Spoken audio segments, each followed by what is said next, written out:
Hi Laurie, welcome to the Community Living Golf Tournament. Just want to give you an opportunity here to view your swing at regular speed.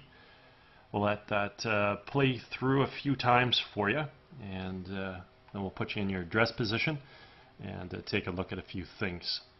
So while we get you back here in your setup, first thing we can take a look at has to do with your posture. Your spine is nice and straight and on a tilt. Your legs come down into a nicely unlocked position. Your arms hang down off your tilted spine and the club works out to the golf ball. So you're achieving very good posture in association with good balance at address. At this point in time, I think what I want to sort of take a look at, or point out anyways, because it's going to have an influence on your golf shots, is I want to look at your right hand. Your right hand is rotated too far underneath the club. Now, when we talk about grip, we would always look at your grip from more of a face-on recording and analyze it and take a look. So, a little difficult for people to understand what they're trying to see from here, but basically your right hand is rotated too far underneath the club. That means the hand is too strong. It's not too strong from a pressure standpoint. It's too strong from a positioning standpoint. And when you have a strong grip, its influence on the club face is going to be that the club face is going to want to be closed. So I wanted to point this out because as we take a look at your golf swing, we may want to understand why the club face is closed and or de-lofted. At this point in time, last thing we want to observe from here is that your feet are aiming a little out to the right. So we're in a little bit of a closed position. Now, your club face theoretically is supposed to run parallel to your feet if we're in a proper setup. Parallel lines on camera would have an appearance of converging, but even with that converging process, we can see that your setup from an alignment standpoint to hit the golf ball towards the right edge of the fairway, towards the right rough. Obviously the intended target is back here towards the middle of the fairway, so we're going to have to see some form of a compensation, whether that's shutting down the face, starting the ball out to red and drawing it back to yellow, and or coming over the top and trying to pull the ball back online. Now let's just take a step back. I'd already pointed out to you, or I wanted to make mention, that your right hand was strong. When the grip is strong, it's going to want to cause the club face to close. So if you happen to swing the golf club on a proper plane, you're going to want to hit the ball towards the red flag, but that strong grip is hopefully going to allow you to get the ball working back to the left. So that may be one of the reasons why your grip is strong. It's helping shut the face down. It's helping you prevent the ball from going to the right where you're aimed and getting the ball going towards, hopefully, your intended target. Go ahead and do a little split screen comparison here. Bring up Chella Choi on the left side of the screen. We have some color-coded lines here just as a reference point as it pertains to swing plane. And when we go ahead and take a look at the motion here, we can see that when we initiate the takeaway, we want to draw the golf club back by creating good shoulder rotation, which bring the arms and hands back as well as the club. And the club should come back directly along that red line. As we continue to move the golf club back, we're going to do it with shoulder rotation, but we now need to incorporate some good wrist hinge into play, allowing us to work the club head from being below our hands to now being above our hands, all the while staying on the red line. From here we continue with our turn. Now we're working the club from red up towards yellow. When we finally set the club at the top of the backswing, the left arm in the club should be situated on the yellow line. Now the club shaft itself can be within the blue-yellow V zone, but the club shaft and club head should remain a little closer to yellow than it should make it to blue. We can see at this point in time she has full shoulder rotation, and she does this about a very stable right leg where the weight is all on the inside part of her right foot. As we watch you initiate your takeaway,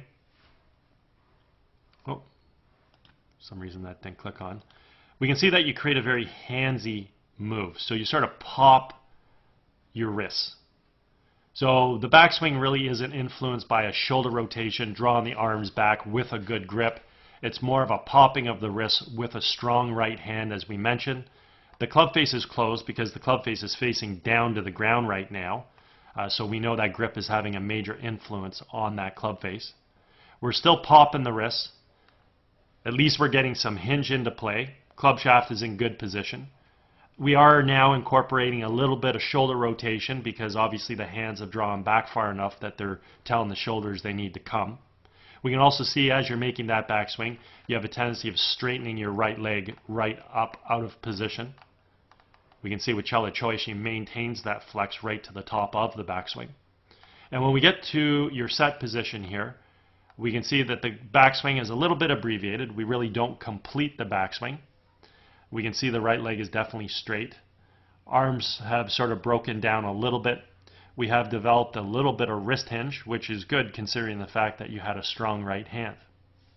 From here, as we create our transition back into the ball, we simply want to take our weight from our right, drive it to the left, fire the knees and the hips to the target, unwind the core and fire the hands, and in doing so, we got to make sure we're bringing the club from yellow back down on top of red. And that's what we see here with Chela Choi. She's got the club to return back to being on plane.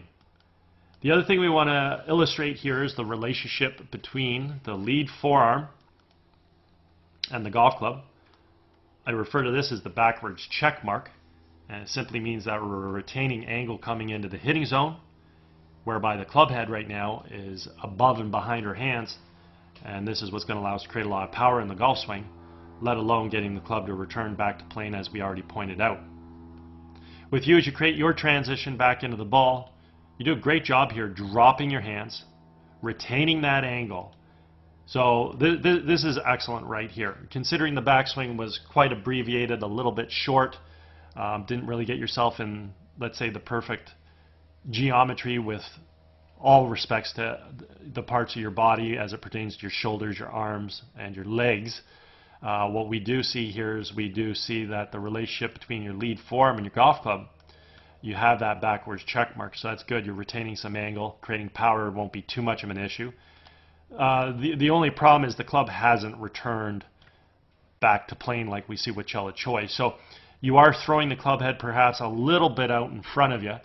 And if we just go ahead and track that club head coming into the ball, we can get a sense. So right there, great job. You're really, really fighting to keep that club head still above and behind your hands. Again, it still hasn't returned fully to red, but the nice thing is you're still retaining angle. The club is still above and behind your hands. Unfortunately, your arms are separated a little too far out away from your core, and that's why the club shaft isn't on red and the club head isn't on red at this point in time. So that club eventually is probably going to fall just a little bit out in front of you. So go to the next frame, you're really fighting, and there it is, fell right on the red line, so that's great. And then coming into the golf ball. So your descending plane is working as such. If we just sort of connect the dots, eventually the club now hits the red line and we're coming into the ball on that type of descending plane, whereas Chela basically attacks from on that red line or just slightly underneath it. And that's a little bit more what we're sort of searching for as we're coming into the ball. So if we go ahead and clear the stuff off the screen, we can pay attention to how the descending plane has influenced the path. We can see Chela Choi's golf club is definitely more inside the ball as she approaches it. It expands out and makes contact and then drives through on a nice natural subtle arc. Your club's a little bit more directly behind the ball, going to drop down and hit it, and you're really working to keep a straight line here. So that's a good job. So at least that ball can go in that direction of that yellow line. The only problem is that we had already pointed out that your feet were in a closed position. So our feet are aimed over here. Parallel lines on camera have appearance of converging. So we're theoretically set up to hit the golf ball there. And we also see that your path, your yellow line, is also in that same direction. So a good chance the ball's going to head out in that vicinity. Now, going back to what I talked about again, if you recall, and the reason why I wanted to point it out was your right hand grip.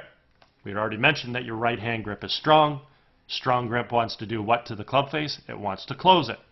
So the only way for you to get the ball back towards your intended target, which is over in this vicinity here, is you have to close the club face. So thankfully your grip is strong. It shuts the face down.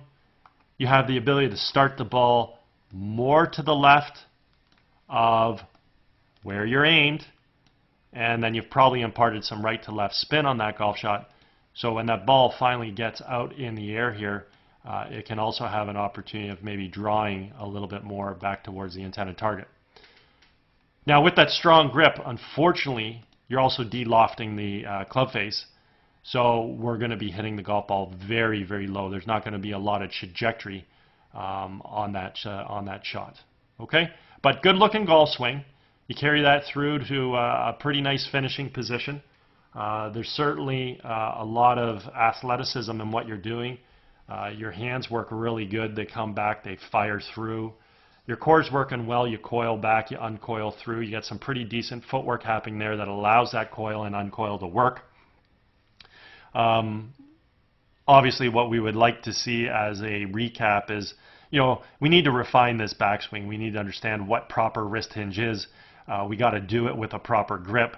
Learn to utilize a full length backswing with full turn and arm movement, not straightening the right leg. Just really make a better backswing and get you a better position at the top. We also want to associate that with proper alignment, and if we have proper alignment and a proper grip, and you're already coming down on plane, you'll have a really good chance in being able to hit the ball straight on a more consistent basis. And then obviously if we improve that grip as well, we can learn to get a better launch angle and trajectory to your shot, so we're hitting the ball a lot higher. Okay? Anyways, great job. If at any point you ever wanted to work on your golf game, I'm over at Glen Abbey in Oakville. I'd be happy to definitely sort through these things with you. And also if you're involved with any golf tournaments or sitting on any committees and you're looking for a great gift, a unique gift to give to the participants, this is an excellent service to provide to them. You can certainly feel free to contact me for that as well. All my contact information is at the end of the video, and you can touch base with me via those means. Okay? Anyways, I hope you had a great day. I hope you enjoyed getting an opportunity to see your swing on video, and I hope you have a great summer.